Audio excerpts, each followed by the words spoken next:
The rain beats a heavy rhythm on the glass, a reminder of the hours that refuse to pass. I am sitting in the kitchen where we used to talk. Now I am tracing out the shadows where you used to walk. The tea is growing cold inside a porcelain cup. I keep staring at the doorway, but you won't show up. It is funny how the silence has a roaring sound when the only thing you love is nowhere to be found. I found a silver hairpin on the bedroom floor, and a faded coat still hanging by the wooden door.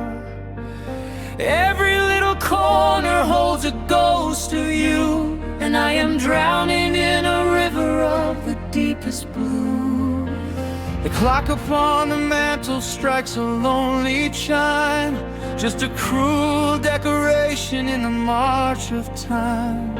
I remember how you laughed when the world was bright, before the shadows came and swallowed up our light. The curtains flutter gently in the evening breeze, carrying the sighs of all the dying trees. I never thought a house could feel so utterly dead, with nothing but the echoes of the words you said. I try to close my eyes and catch a little sleep, but the mattress holds a memory that is far too deep. I turn around and reach across the empty space and find nothing but the coldness of this lonely place. The floorboards creak beneath my hesitant tread, like a warning from the living to the lonely dead. I look at the calendar hanging on the white wall, marking down the days that have started to fall. Since the moment you packed your things and walked away, leaving me with nothing but the words I couldn't say. I touch the wallpaper where your shadow used to lean, and I wonder if our love was just a passing scene. A temporary shelter from a harsher storm, a brief, beautiful moment when our hearts were warm. The morning is a stranger that I do not want to greet, as I listen to the heavy sounds of cars upon the street. Everyone is moving forward to a brand new destination, while I am standing frozen in a state of desperation. The daylight feels abrasive as it cuts across the floor, illuminating dust where there was happiness before. The coffee pot is shaking in my trembling right hand as I try to understand why everything we planned just dissolved into the vapor of a cold December morning, without a single whisper or a sudden structural warning. The house is a museum of the things we used to be, and every single artifact is breaking down on me. I trace the pattern of the tiles beneath my feet and wonder how human life can be so incomplete. The dust is settling softly on the books upon the shelf, and I am losing touch with every aspect of myself.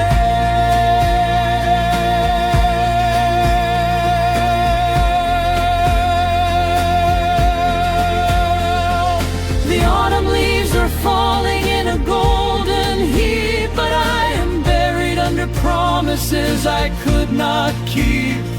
I walked down to the station where we said goodbye, underneath the heavy canopy of an iron sky. The train tracks stretch forever to a distant place, and the smoke overhead cannot erase your face.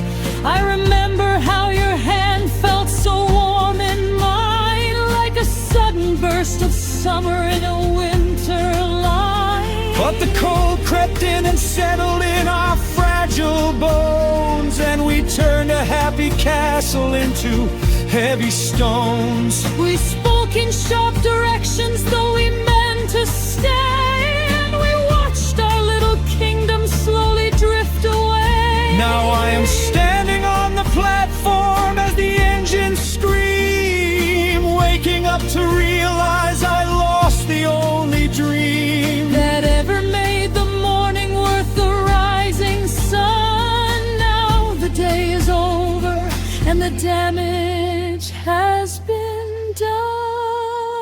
The passengers are rushing past without a single glance. They do not know that I have lost my final chance. They carry bags and histories to somewhere new, while I am stuck forever in the thought of you. The whistle blows a warning that is sharp and clear, a sound that signals everything I have to fear. The iron wheels are grinding on the metal track, and I know with absolute certainty you are not coming back. I watch the red taillights vanish in the distant gray, as the last bit of my happiness is carried far away. The platform becomes empty and the station master sighs. He looks at me with pity in his faded old eyes. He knows the look of someone who has missed the final train and must walk back home alone through the freezing rain.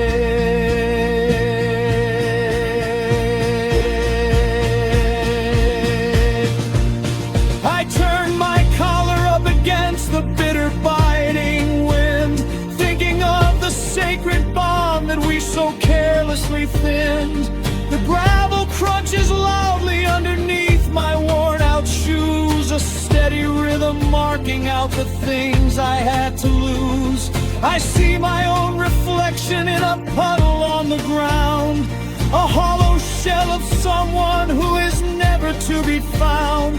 The tracks are getting quiet as the echo starts to fade, leaving only darkness in the hollow trench we made. The streetlights turn on slowly with a dull and yellow glow, casting jagged shadows on the melting slush and snow.